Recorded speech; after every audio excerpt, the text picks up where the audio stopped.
Hi to all dear butterflies. For today's video, ipapakita ko po sa inyo yung kagandahan ng ating star resort dito sa may Rizal or sa Antipolo, Rizal.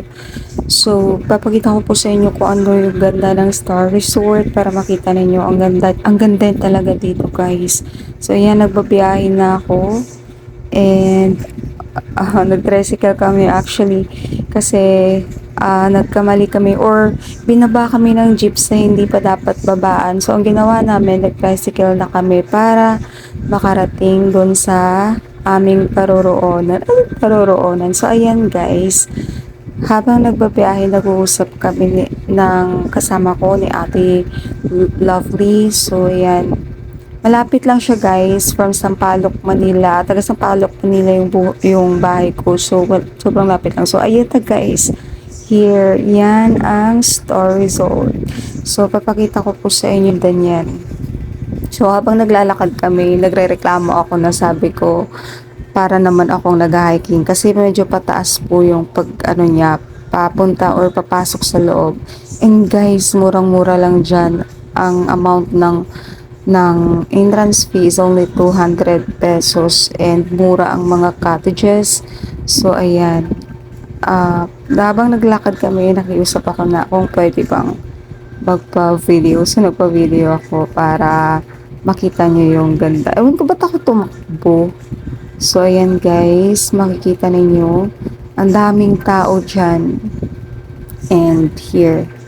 So, papunta kami sa cottage namin kasi nag-rent kami. Ang rent lang naman ng cottage nila is 1,500.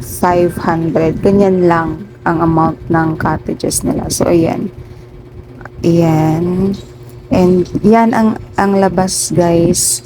And then sa loob, ayan. So, ang ganda guys. Pag napunta kayo dito, sobrang peaceful ng sobrang peaceful ng mararamdaman nyo. Para kayong nasa province and sobrang peaceful ng isip nyo. Actually, nung pumunta ako dyan, parang feeling ko ayoko nang umuwi kasi ang ganda talaga dyan pag pumunta ka. Tsaka ang ganda ng hangin, ang sarap ng simoy ng hangin. So, ayan, nagpasaluna ako.